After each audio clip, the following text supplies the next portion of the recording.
When you make the decision to change your life, to become the next version of yourself, to move yourself into a position where you are more creative, earning more money, moving towards having healthier relationships, whatever it is for you, not only do you need to make the decision that you want to change some things, there are also 3 other things that need to happen in order for that to happen.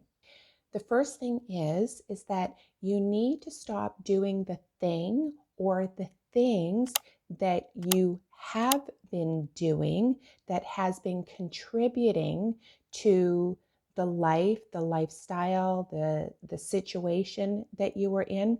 We're doing things or a thing that is keeping us in that place. That's number 1. The second thing is you need to create new habits that are going to support the version of you that you are becoming. And the third thing is you need to change the way you see yourself, basically recreating an identity, which will also involve some retraining of the thoughts that you're thinking.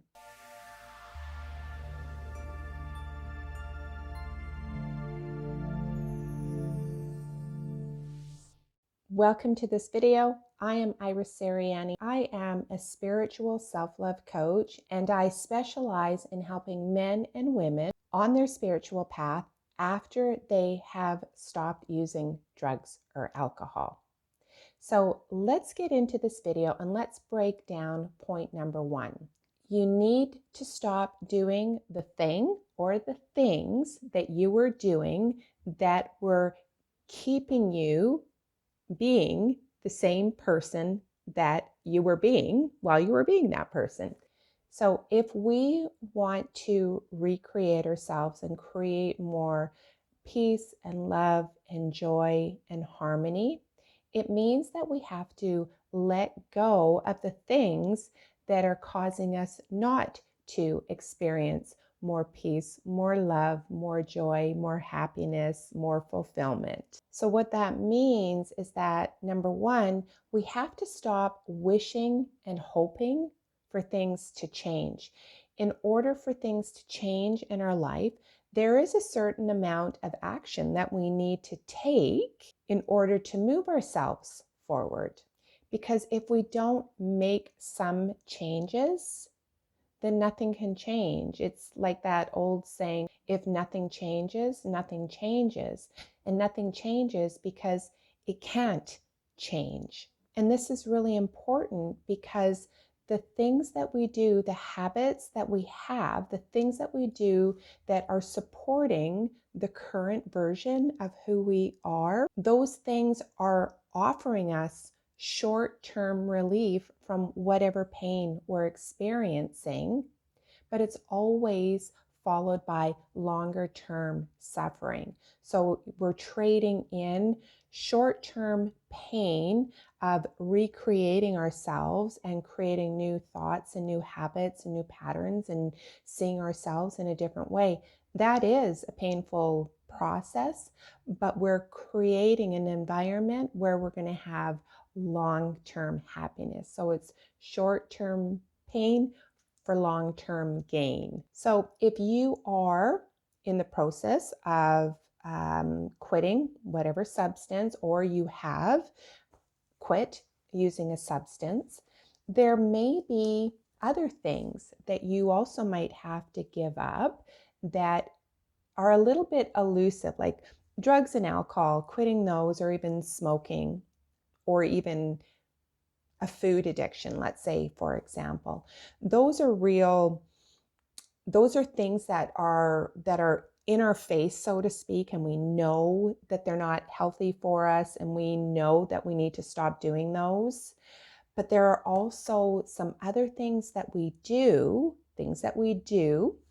that also create a scenario where we're getting short-term relief from our suffering, from our pain. And this is where we tie in the wishful thinking part of it.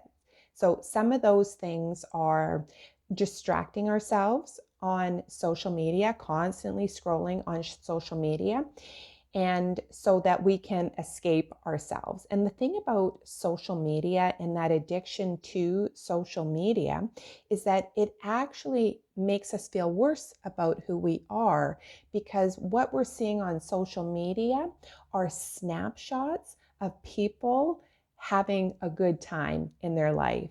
And what we think is that their life is so perfect, or that person is so beautiful, and maybe that person is so fit, and that person is living the life of their dreams.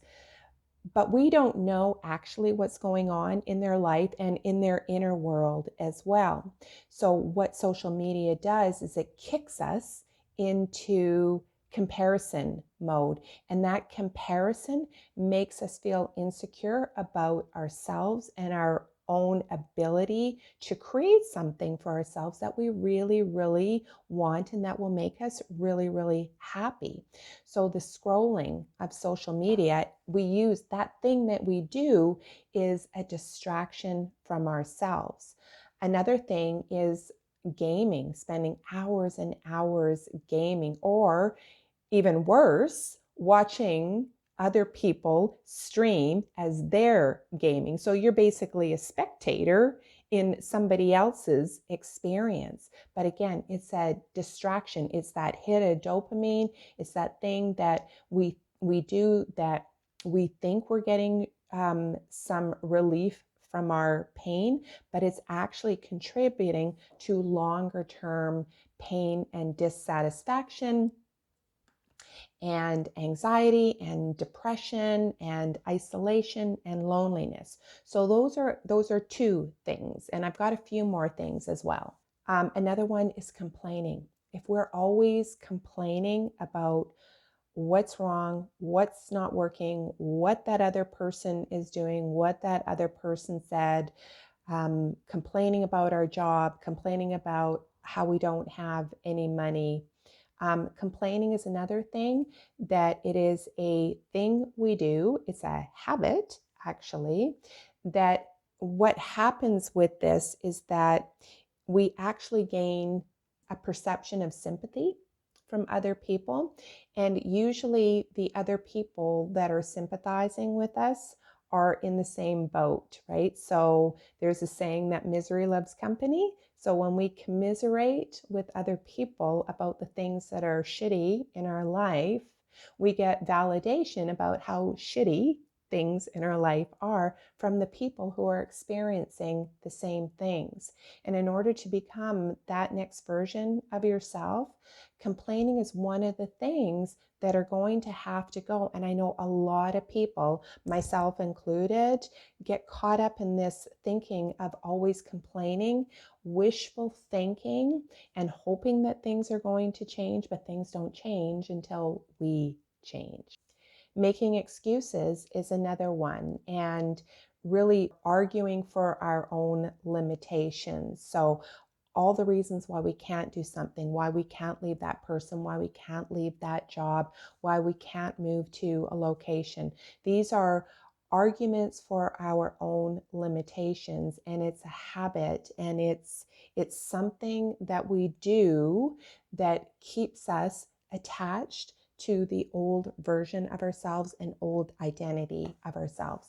And if we want to improve our life, improve how we feel about ourselves, and move forward, this is something else that we're also going to have to stop doing.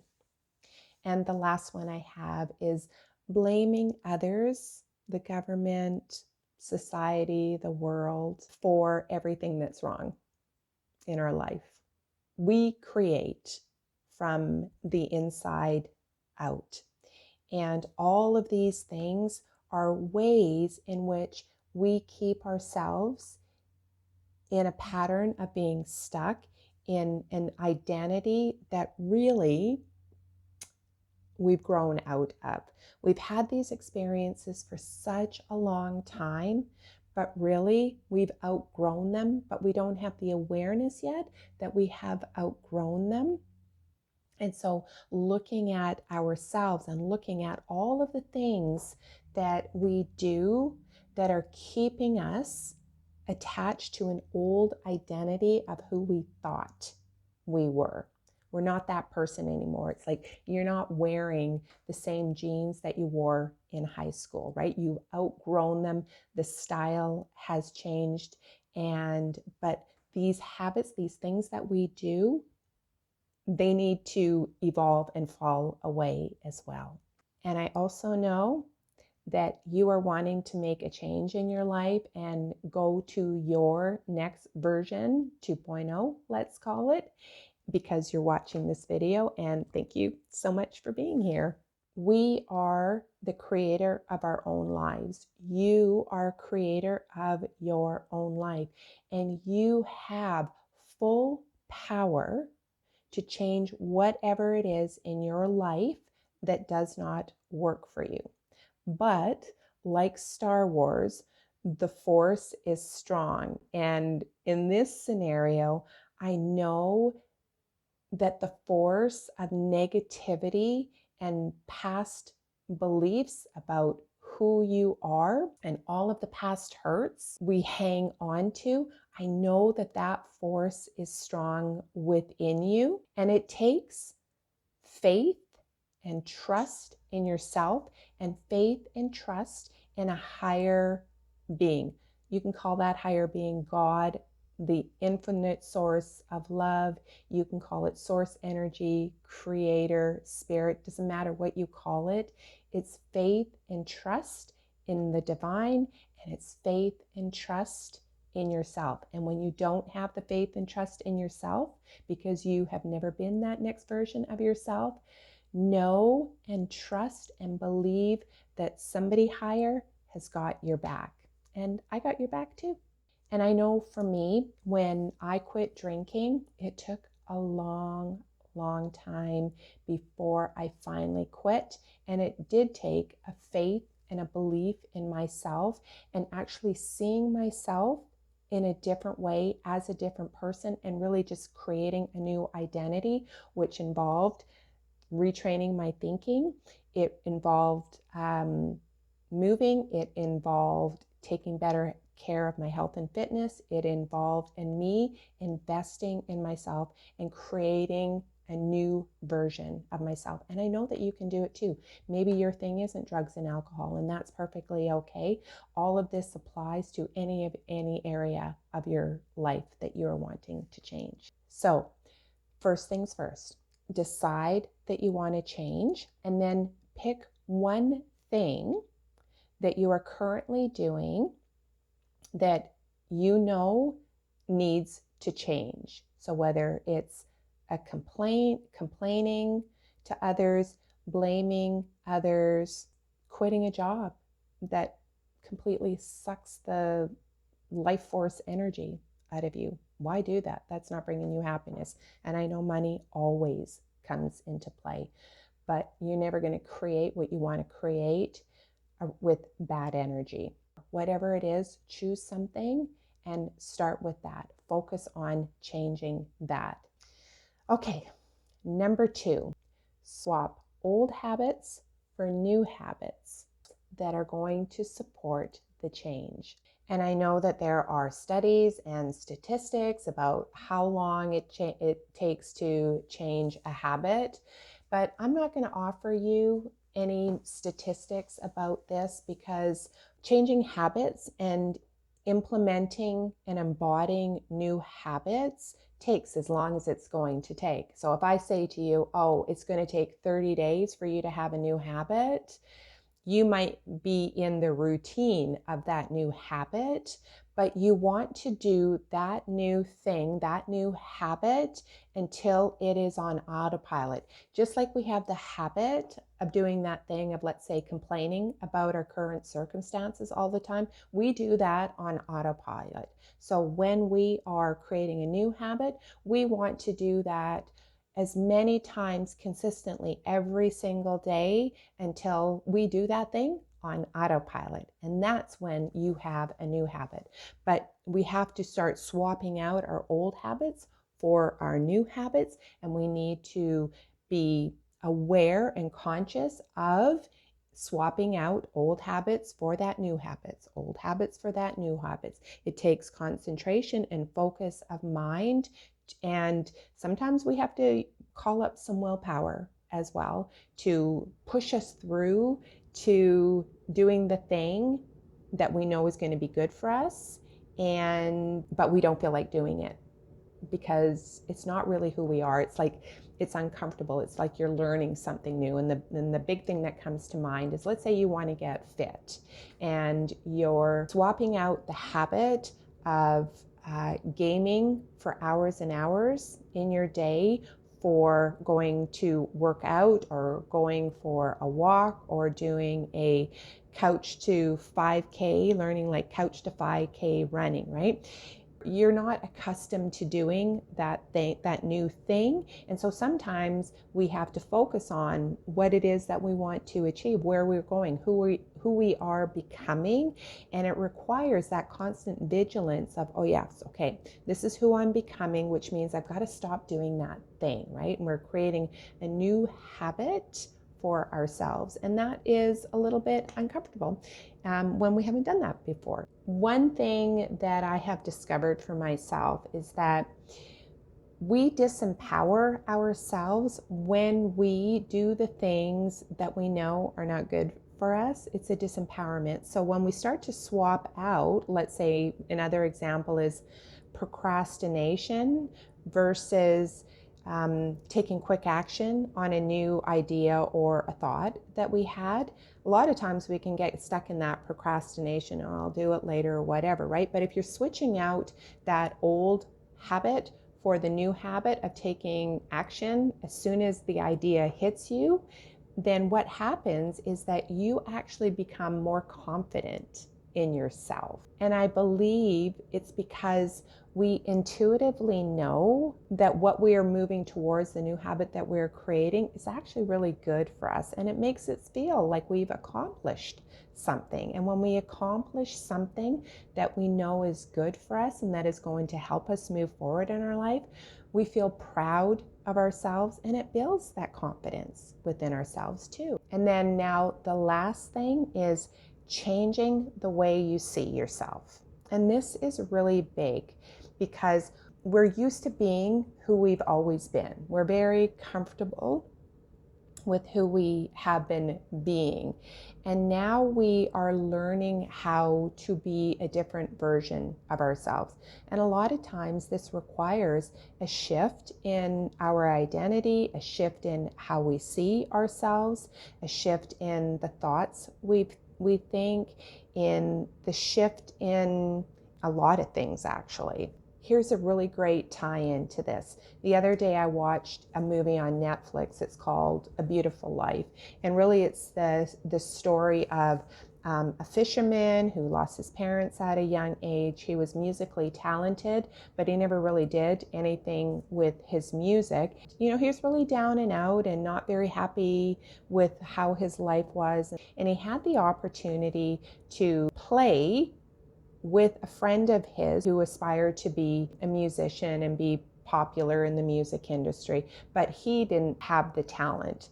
So this guy who was the fisherman had the real talent. He could sing, he could write music, he could play the guitar. And so what happened was he was actually discovered at this gig that his friend was playing at, and other music producers were there, and those music producers propelled him into a new life. But you could see this character was battling who he used to be and who he was becoming. And so he was stuck in between. And it took surrounding himself with people that can help him grow and flourish in his life, and people who really cared about his success, versus his friend who got really jealous and wanted to pull him back down, wanted to get him into the party scene, wanted to pull him back into drinking again. And so when we evolve to our next level, things in our lives will have to change. We will need to learn to have boundaries with people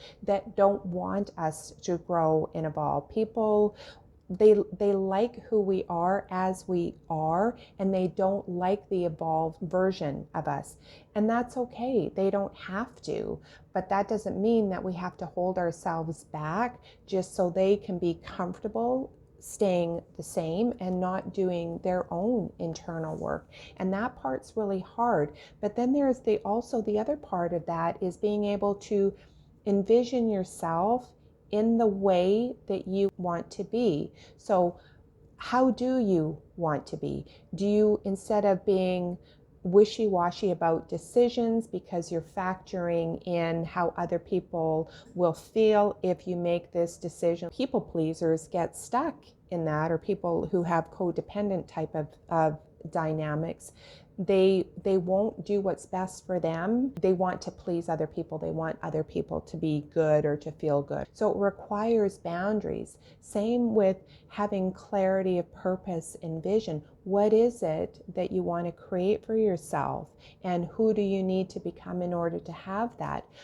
Do you sit up straight with your shoulders back and your head held high, or are they collapsed and looking down, right? So the more evolved version of yourself is strong, is confident, holds their head up high, has their shoulders back. So is the new version of you confident? Does the new version of you have positive self-talk? Does the new version of you have faith in the decisions that you make and not second guessing your decision and just trusting that you're moving from a place of doing what you feel is best for you versus what everybody else wants for you, which causes this second guessing of the decisions that you make. So this type of work sometimes isn't easy because we have a lot of ingrained beliefs about who we are, and we've created an identity about who we are. So it's not uncommon to need help from therapists or coaches or other professionals who can help us see the things that we can't see about ourselves that are limiting and that are holding us back. It's a healing process. And the spiritual journey, the spiritual awakening is about self-discovery. Who am I really? And having self-awareness. And this process isn't always easy. And so for me, as a spiritual love coach, this is specifically the work that I do in helping you uncover those deep internal hidden beliefs about who you are. In order to evolve to your next version, you need to pick out all of those beliefs. And sometimes it can be a really lonely process. And sometimes we do some work and we get to a good place and we coast for a while, and then more stuff comes up to the surface. Awakening and discovering who you are is a process. I hope that you found this video helpful. If you did, like it, comment, share, subscribe, and we'll see you